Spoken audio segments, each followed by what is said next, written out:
Hey everybody, how's it going? Thanks for tuning into my channel, and thanks for tuning into the second segment of selling furs through NAFA. In the first segment, I showed a bunch of charts on grading and color and sizing and all this stuff. And if you missed that episode and some of this terminology confuses you in any way, you can go check out that first episode. In this episode, I'm going to go out to my shed and I'm going to make some unprofessional guesses at how I hope that my fur grades for this year. This is not a tutorial or how to grade thing. Don't even think that. I'm not a professional fur grader. I'm just going to try to make my own guesstimations on what I'm going to get as far as when it gets sent to the auction house. And then once we do that, I'm going to come back to the computer and we'll check out the computer. Well, the last time we were on there, we did a little bit of navigation through the NAFA website, and there was an auction just yesterday. It's still going on today. They're hammering stuff out right now, I'm sure. But yesterday they sold Coyotes and they did fairly well. I mean, mine didn't do exceptionally well, but better than I thought, really. And so we'll go back on there and check out the NAFA website, and then I'll let you know what's coming up in the next episode. Thanks for tuning in. Hope you enjoy it. So basically what I did when I first did was I went through most of my furs and I just individually just went through what I thought they would be and stuff, and then I lumped them into separate categories for the ease of making this video. And I went down through Coyote, Raccoon, Gray, and Reds, and I'm probably going to go in a reverse order and work my way back up through because they piled up like this. So the first thing I'm going to do is go over my red fox. I got 2 reds this year, and I think both of them, I think I got one that's going to be an extra large, a number 2, and go flat. I got one that's going to be extra large, and go number 2, and it could go damage, and I'll show you why I think it's going to be might be marked damage, and it could be, this could be semi heavy. This one's going to be definitely probably be flat, and this one could be semi. So. And as far as like the lighter dark and dark red and stuff, I'm colorblind, so I can't give a lot of feedback on that. So I'll do the best I can here. This is the biggest one. This is the one I think that might go semi.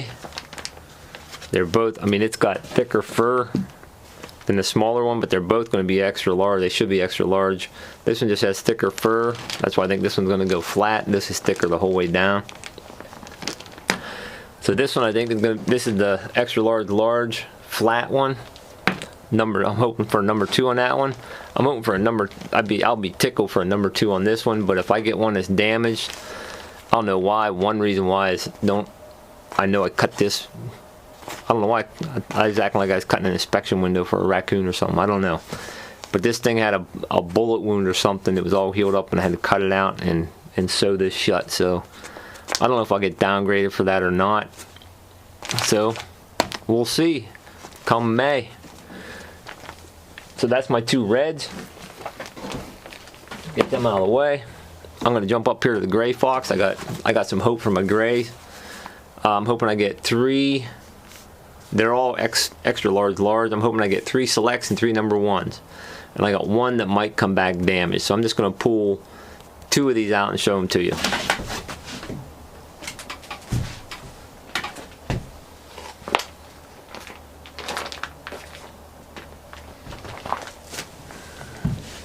All my grays have really similar fur.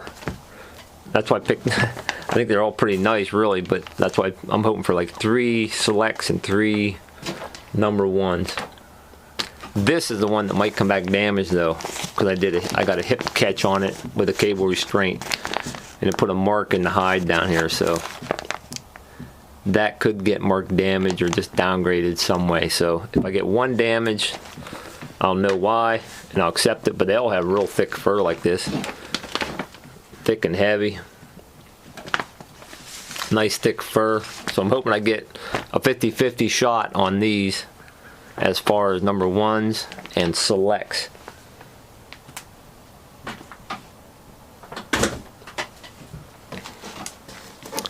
My raccoons, all my raccoons were incidental catches. I wasn't targeting, but I got 2 raccoons that I think are 2XL. I'm hoping I get number 1s for those. I got 3 that are 3XL that I think are going to get 1 or selects. I got 2 that are 3XL. They could go anywhere from 2 to a damage, and I'll show you why. And I got 1 3XL that just doesn't have really decent fur, and I think it's either going to go a 1-2 or a 2.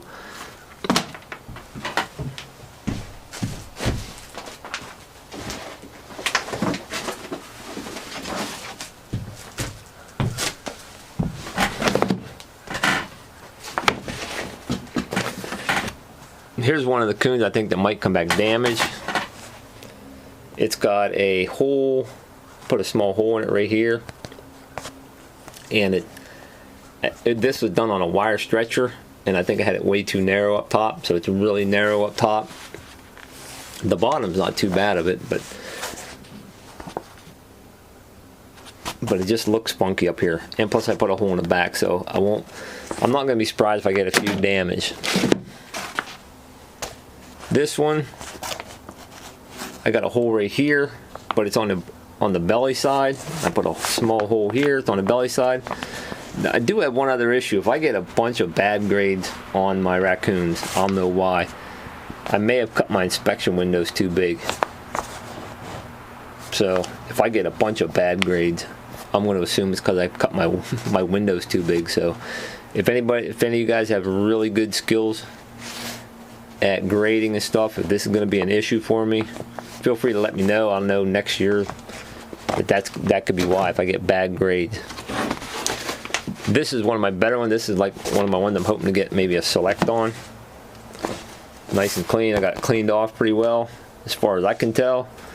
I got no holes and no damage marks in the back of it here. Looks good all the way down. Like again, I hope I didn't make my inspection windows too big. This has nice fur. Some of these have really nice fur. It's really thick and dense and nice and straight. It's not all nappy or something like that. This is another one. I put a small hole in it right here. I don't think that's going to affect it though on the belly side. This is one I think might go like a number 1. It's got some markings on it down here. It's pretty dark. I don't know if they'll consider this rubbed or not. I'm not too sure. So I got a few I think I'm going to go number 1s, a few selects, and a few that might go damaged. So we'll see how the coons shake out.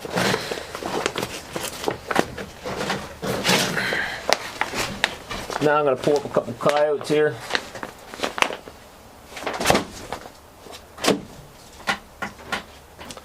So you got to think I did on the coyotes. I got 3 coyotes that I think are going to go section 3. Or maybe, I don't know, they got some weak fur. I got 3 that have weak fur. I have 5 that I'm hoping to go number 2. And I have 3 that are going to go a 1-2. And I'm going to pull one of each of these up here and show the difference of them.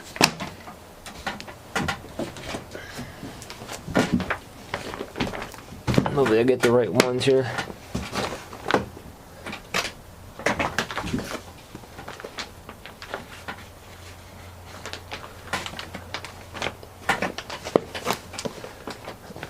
Alright, here's one I think is going to be a number 1, or a number 3 right here. It's pretty weak through here. It's got some nappy looking fur here. Down at the bottom half, this is pretty nice stuff, half decent, but I have 3 coyotes like this from the shoulders up. It just seemed like a bad deal to me, so I think that's a 3. This is what I'm hoping gets me a 2. It's a lot thicker through here. Got half decent fur here. And then this is the one I'm hoping gets a 1-2. It's pretty nice the whole way up the coyote. This is a huge coyote too. It's got pretty soft fur and stuff. So I can't remember, I think I got 2 or something. And I got 3 that I'm hoping that fall into this category. So I got 3 3s, 5 number 2s hopefully, and I got 3 in the 1-2, and if I'm really lucky I'll get a number 1 coyote. We'll see. I'll be like a kid at Christmas waiting. I'll be checking the NAFA website come beginning of May every day. So that's it for this segment. The next segment is going to be just bagging up the fur, and I'll probably put that one out come next week. I'll show you just about bagging up the fur and filling out some labels if you never. Okay, so now that we've looked at my fur, what I'm hoping to get, we're back at my lotting letter page right here. So I'm going to click on one of my lots here. They sold, we were here in the last video, but yesterday they had the auction, and these were left over from last year. So if you want to get, if you need your money right away, or if you want your money right away, selling through NAFA is not the way to go, because, or probably through any auction house where you send them away, because if they don't get what they want, they're going to hold them over till next year. These I sent in last year, so they just finally sold now. So I'm going to click on one of my lotting letters here. It brings them up. In the last video, oh, here we go. I'm sure there's some way to technically do this where I don't even have to try to film my computer and I can just download this stuff, but I'm not that savvy. So there we go. There's my two highlighted lot, or coyotes right here. There's one right here and one right here. All of these coyotes fell under this string right here. They all sold for $25. They didn't auction every one of these off at once. They auctioned this whole string off. So whoever bought these bought, I don't know, I think there was 13 in here at 135 a clip. So I mean, there's quite a few coyotes right there. And they sold for 25 bucks a piece. Actually, I was hoping for 20 a piece for them, for real, compared to last year's prices, because I sold a 1-2 last year for $25. So this is a grade down from that, and it still matched that price. I think the coyotes sold really well yesterday. You don't have to go too far up from mine, and you're up in the $30 category. These ones here for 12 bucks. There's a few here for 12, but they're slight damage. SDB is slight damage, if you remember from the last video, and there's slight damage. But when we get back up to the 1-2s, we're up into $40, $50, $60. Some of them are pretty, the pricing weren't too bad. And then the very best lot, the first two lots for Eastern Coyote sold at 122 and 122. Then it dropped down to 88, but then it jumped right back up to 122 for two more lots. So like this was just, this wasn't a big string here. The first one, like 1, 2, 3, 4 lots, or the first 3 lots. This one right here had 2 lots together in it. So they both went for 122. Whoever bought them bought both of those lots. And the same right here, like a lot of times you see repeated numbers. So both of those lots probably sold to the same buyer. So that was for the Eastern Coyotes. Not too bad, 122 bucks for the top ones. And even they held on to like in the high 90s, in the $90 and stuff for several here. So for quite a few lots are at 90, 90, 90, 70 bucks. I mean, I showed you in the last one where we went to there, and after the first few lots, they went from like maybe 100 bucks and they dropped down to like $15 or $20 really dramatically. So they held on for a while, so that's promising. So I'm gonna just go back here and show you the top lot. If you're from the East, don't even dream of this stuff. Here are the top lot. This is the top lot that I showed you this a couple days ago, or in the last video a couple days. I don't know when, depending on when you watch this, but this was to be auctioned. This is the very top lot, super select. There's only 8 pelts right here. I think they started bidding at like 200 bucks. Hopefully that's coming through. They went for 610 bucks. But then they dropped down to 158. They're still good prices. The Western, these are the Western heavy coyotes. And I'm not complaining about the Eastern coyotes. I mean, they sold pretty well, really. But so somebody paid almost $5,000 for 8 pelts. It's more of a status thing, I think, to buy the top lot and stuff. Even for the trapper, they'll get some type of an award or something. Like I said, I've never had a super select pelt. And then they held on oh man, 150 to 160 range for quite a while, and this first whole page is over $100, I think. It may drop down into the 90s. Drops down into the 90s right there. 80s, 80s, then jumps back up to the hundreds. I said page, but there's pages of them here. There's some 60s and hundreds, but almost all the heavies. I don't know what, I'd have to look up the average on the heavies. So they sold extremely well too. I think $610 for the top lot. That's, I can handle that. I'll pay the fees, the drumming fees and the commission fees, if they could sell all my coyotes for $610. Obviously I pay it anyways. I know a lot of people don't like NAFA because they sell a lot of ranch fur. I mean, they still sell a ton of wild fur. Thousands and thousands and thousands of coyotes right here they sold yesterday. Tons of them. So, if you hate NAFA, I'm sorry, that's just what I'm familiar with. That's why I'm making these videos. I'm not trying to promote NAFA over Grony or FHA or Country Buyers or anything. This is just what I'm familiar with, so I'm trying to just show people how it works and how it's done. So coming up in my next video, I am going to just be bagging up my fur and taking it to a truck. You could take it to, they have shipping trucks that pick them up in some locations, which I'm fortunate I got one close, or you can just mail them directly to NAFA. If you look on their webpage, you can find where to mail them to. And again, you're not going to get like a real quick turnaround on your money. Like I just sold 2 pelts for $25 a piece, $50.